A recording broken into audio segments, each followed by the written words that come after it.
Imagina que un fragmento de una gran roca espacial gigante, enorme, estuviese a punto de impactar con nuestro planeta Tierra, y además que fuera inminente, que hubiera muy poco tiempo de reacción, las sirenas sonaran por todos lados y la gente estuviera completamente desesperada. Pues un escenario como este, que puede parecer descabellado, es lo que planteaba aquella película de Greenland, que se estrena su secuela muy recientemente. Creo que merecía, en un año en el que ha estado gobernado sobre todo por todas estas noticias que os he ido trayendo de asteroides, que igual no es impactos tan inminentes del que tenemos que preocuparnos, pero sí que han estado rondando un poco pues varios astros, varios cuerpos del sistema solar, y es un año interesante para que venga una película como esta, ¿no? Y el nombre de la misma película habla de la búsqueda de un refugio para esta situación, concretamente en Groenlandia, ¿no? Un lugar, una región que últimamente con todo este tema de Trump está muy de moda, otra coincidencia, pero es que además pues me parece interesante, ¿no? Explorarlo, detallarlo y compartiros un análisis de no solo posibles refugios en Groenlandia y si puede ser un lugar seguro en el caso de que ocurriera una catástrofe como esta y tuviéramos poco tiempo de reacción, sino pues hacer un poco de repaso, ¿no? De esos refugios que existen, de qué podríamos hacer en una situación como esta y qué es lo que se ha averiguado, se ha investigado, se ha estudiado en cuanto a lo que tendría que hacer la humanidad para persistir ante el posible impacto de un cuerpo como el que plantea aquella película. Pues somos filnautas, hoy arrancamos con el análisis temático y curiosidades alrededor de esta temática que toca el estreno de esta nueva película, de esta secuela, Greenland Migration.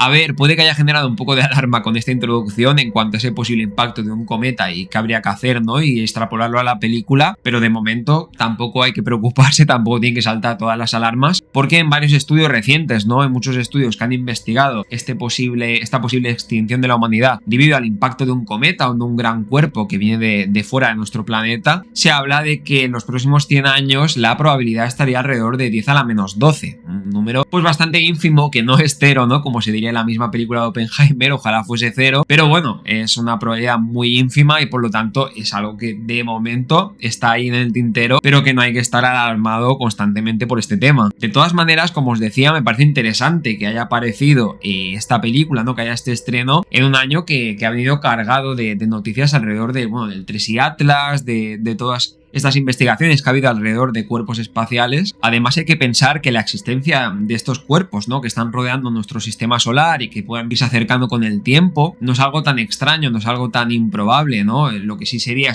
pues ese impacto, ¿no? O el que nos pide desprevenidos, digamos, más que eso, porque al final si son cuerpos muy grandes, pues normalmente hay bastante tiempo de antelación y bastante trabajo detrás de gente que va monitoreando lo que va sucediendo y que avisa con tiempo, ¿no? Para preparar toda una estrategia. Y es que, por ejemplo, se conoce que hay como esta especie de formación que rodea el sistema solar, esta formación conocida como la nube de Oort, que constituyen un conjunto, ¿no? Múltiples asteroides, múltiples cuerpos helados rocosos que de vez en cuando, ¿no? Bastante frecuentemente pues se aproximan a las cercanías de no solo del mismo sistema solar, sino a las cercanías de la Tierra, ¿no? Pero pues muchas veces cuando acaban llegando pues son fragmentos más minúsculos, más pequeños y no generan tanta alarma o incluso pues se desvían en su trayectoria y no acaban pasando por donde se encuentra el planeta Tierra. Pero de todas maneras sí que podría darse la situación en la que se escapara de los registros alguno de estos cuerpos, ¿no? Y cuando, por ejemplo, se encontrara en la órbita de Neptuno, ¿no? Uno de estos planetas de nuestro sistema que se encuentran más lejanos al planeta Tierra, pues se habla de que si fuese un cuerpo muy grande, un cuerpo rocoso de gran envergadura, de gran tamaño, pues habría como una demora de unos 5 años entre ese paso por esa región del sistema solar y que realmente acabará llegando a las cercanías de nuestro planeta con esa posible colisión, ¿no? En el caso de que coincidiese la trayectoria. Cabe decir que en ese tiempo, aunque puede parecer, y todo depende también mucho del tamaño del cuerpo, pero si fuese un cuerpo gigante como el que planteaba la película de Greenland, un cuerpo muy grande, aun teniendo esos 5 años de margen, actualmente, no sé qué pasará en unos años, pero actualmente, ¿no? Con todos estos proyectos que hay de llevarse la humanidad, ¿no? Con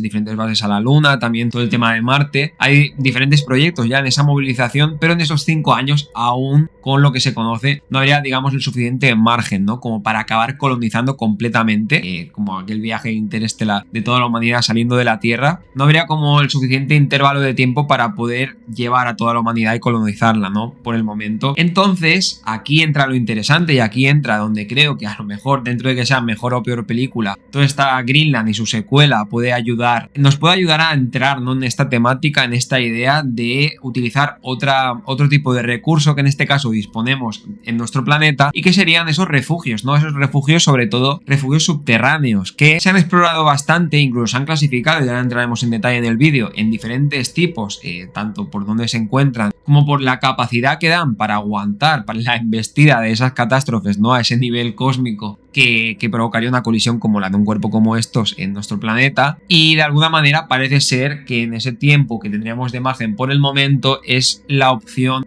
igual no la más deseada, pero sí la más viable, ¿no? Algo que también aparece en muchas otras películas más de fantasía, de ciencia ficción, pero que siempre nos lleva a las profundidades de nuestra Tierra, de nuestro planeta. Y es que, como os comento, en esta temática, ¿no? En este campo científico del estudio de todas estas capacidades que tenemos en la humanidad, ¿no? La especie humana, para resistir a este tipo de situaciones, una de las cosas que más se ha investigado y más se ha estudiado es esa capacidad, tanto a nivel de espacio, a nivel de recursos, como de potencial para, digamos, aguantar y dejar una posteridad, ¿no? Dejar como un legado en las nuevas generaciones humanas que pudieran seguir viviendo en el planeta, aún pasando ese impacto, ese evento de la colisión. Y aquí el tema de los refugios coge toda la importancia, y en especial, digamos que el más utópico, el más deseado, pero a la vez el más complicado, es la existencia en esta clasificación de refugios existentes en la Tierra de lo que se conocería como el refugio completo, ¿no? Siempre pensando mentalmente en la construcción de refugios subterráneos, aunque también hay otras variantes, ¿no? También hay otras vertientes como refugios acuáticos o incluso la posibilidad, como os comentaba, de salir fuera de nuestro planeta y ubicar diferentes refugios en otros astros, ¿no? En satélites o en otras regiones, pero lo más cercano es debajo de la Tierra, debajo de nuestro propio planeta. Y aquí esa existencia del refugio completo, de esta idea de un refugio que abastezca de todo tipo de recursos, de agua, de alimentos, incluso sistemas, ¿no? Sistemas de filtrado del aire, de respiración, sistemas industriales subterráneos para seguir produciendo y seguir potenciando, ¿no? Todo tipo de materiales, un sistema también sofisticado en cuanto al reciclaje de los materiales que se utilizan, de plásticos y todo tipo de cosas que se utilizan en el día a día. La clave de que este tipo de refugio permitiera esa supervivencia a largo plazo de la humanidad, no solo en el intervalo de tiempo de la colisión y de las causas más directas, sino más adelante, ¿no? Aguantar durante años y años y perdurar, sería su calidad de independencia que tiene, ¿no? Esa propiedad de independencia de mantenerse por sí mismo, ¿no?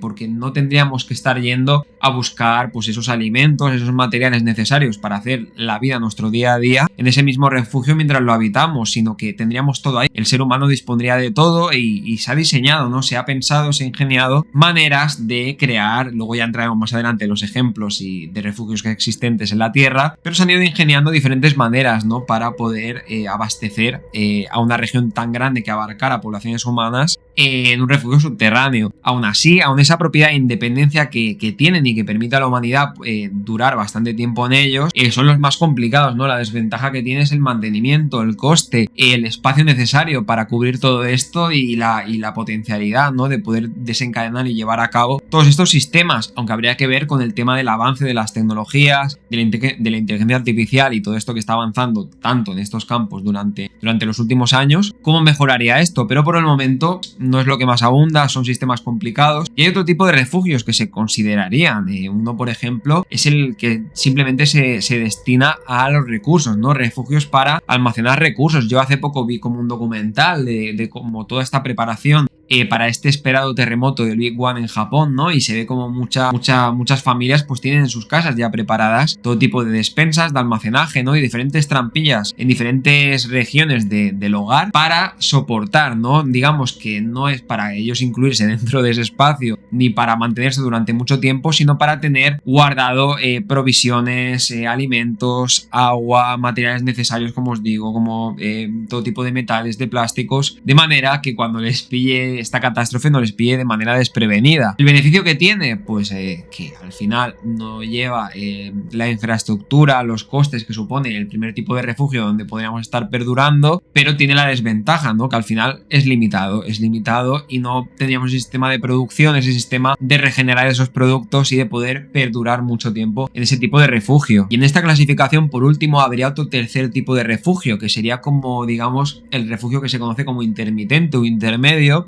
incluso también se le da el nombre de marginal, pero la idea es simple, ¿no? Sería como algo intermedio, ya lo dice la misma palabra, entre ese completo y ese refugio de abastecimiento y únicamente de recursos. Este refugio marginal simplemente nos daría para algunos meses o como máximo unos pocos años, ¿no? No llegaríamos a estar pues más de pocos años que podríamos aguantar ahí. Y en el caso de que se produjera a raíz del impacto, ¿no? Una desertificación, una aridificación del terreno, incluso hubiera compuestos tóxicos en el ambiente, cualquier tipo de peligro que nos implicara tener que salir por el acabarse los recursos en ese refugio marginal, pues sería un peligro porque no podríamos perdurar mucho tiempo en ese refugio marginal. Sin embargo, estoy hablando sobre todo de lo que son las provisiones, los recursos y todo este tipo de cosas que son necesarias también, estos elementos para nuestra supervivencia en un refugio como los que se plantean en Greenland, pero también sería importante, ¿no? Tener en cuenta uno de los factores que puede hacer que la vida se haga insoportable allá abajo, y es que una de las cosas que más aumenta con el paso del tiempo en un refugio subterráneo, esto es lo que tiene que ver con la calor, ¿no? La acumulación de calor del subsuelo. Esto a su vez es algo que también se ha planteado también en esos diseños que se intentan optimizar para llegar a algo en esa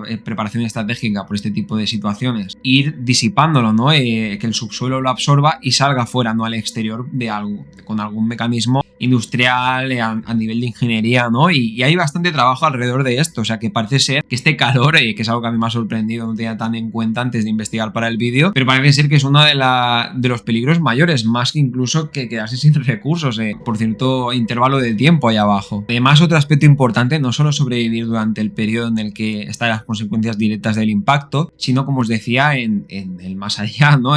Durante el tiempo poder postergar a la existencia de la humanidad en el planeta con las nuevas generaciones. Para ello, hay cosas que también habría que tener en cuenta en el diseño de los refugios, de quién los habita y cómo se maneja este tipo de espacios. Uno tiene que ver con todo el tema de la monitorización de la información, ¿no? Del seguimiento de cómo se comunicaría, ¿no? Habría que diseñar ciertos sistemas porque no todos estaríamos en el mismo refugio, obviamente, pero habría que diseñar sistemas para poder comunicarse entre unos y otros y de alguna manera ir avisando, ¿no? De cuándo es seguro salir, que no se filtrara como información, digamos, engañosa, ¿no? Y todo este tema que hay en las redes de las fake news podría incluso trasladarse es alguna de las preocupaciones también, aparte de esta del calor, que afecta bastante en los estudios, ¿no? El cómo manejar la información en una situación como esta. Y luego también lo que tiene que ver con que hubiese lo que se conoce como poblaciones fundadoras debajo de estos refugios. Suficiente distribución, ¿no? Que la distribución de los habitantes, de las personas que se encuentren allí, sea la más apropiada, sea la más correcta para que pueda haber una tasa reproductiva, pueda haber esa tasa reproductiva de las familias que fueran perpetuando la especie debajo del refugio, de manera que hubieran nuevas generaciones que, una vez pasado el peligro, una vez pudieran acabar saliendo a la superficie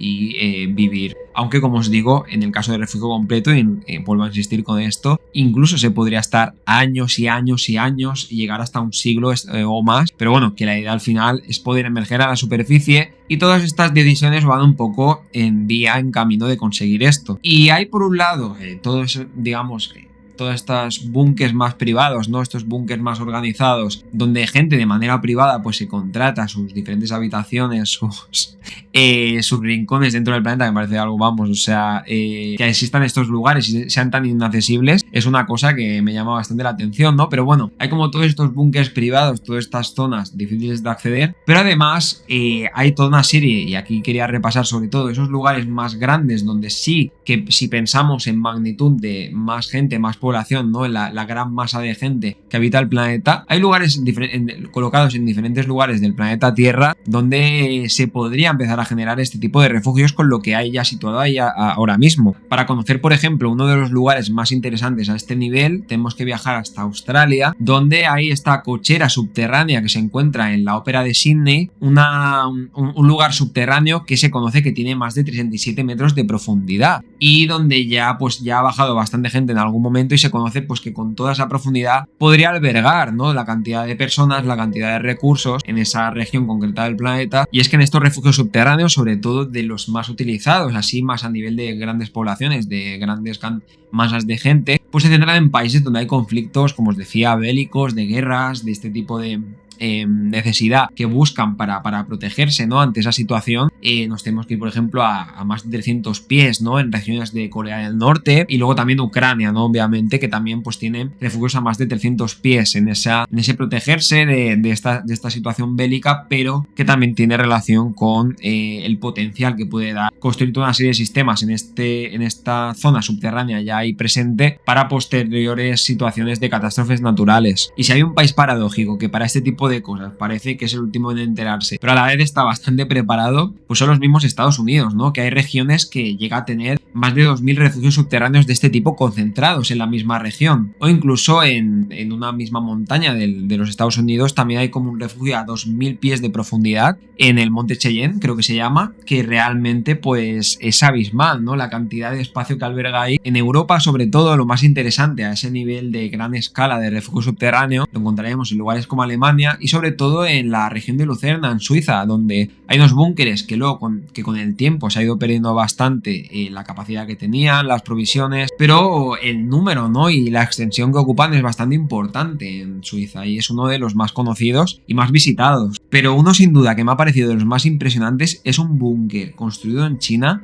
que se conoce, y también tiene relación, ¿no?, y tiene sentido con el número de habitantes que hay en el país, que podría albergar hasta 1 millón de personas. Un búnker que se encuentra, antes hablábamos de entre 2.000, 3.500, este sería más de 6.000 pies de profundidad, sería a una distancia abismal que, vamos, daría un espacio increíble para acercarnos lo más posible en esa producción de ese modelo, de ese ideal del refugio subterráneo completo. Pero hablando de todas estas, ¿qué pasa con Groenlandia, no? Os estaréis preguntando un poco, sobre todo en esa temática de Greenland, ¿qué pasa con los refugios allí? No hay la existencia de estos refugios, se aleja un poco la película de la realidad en cuanto a la posibilidad de Groenlandia de aguantar un impacto de una colisión como esta. Pues la verdad es que sí, que se aleja un poco la realidad de lo que puede plantear la película a ese nivel, ¿no? Porque sí que se sabe que hay algunas bases militares, sobre todo pertenecientes a los Estados Unidos, subterráneas, que se han utilizado durante diferentes conflictos del siglo pasado. Incluso hay la existencia de túneles que miden más de 3 kilómetros y que también se han utilizado con fines militares. Pero más allá de para un número reducido, ¿no?, y sobre todo de gente entrenada, de equipos entrenados para utilizar estos espacios, no se han ingeniado, no se han pensado, al igual que estos búnkeres de más de 2.000 o 6.000 pies, lo de Groenlandia no se ha pensado al mismo nivel, ¿no? Ha estado más pensado militarmente para grupos reducidos. Y por lo tanto, por mucho que pueda parecer, como sobre todo en la idea de la película, como ese lugar más alejado del planeta, ¿no?, como ese lugar verde al que hay que acabar llegando más lejos para hacer más emocionante, ¿no?, el viaje del personaje Gerard Butler y su familia en la película.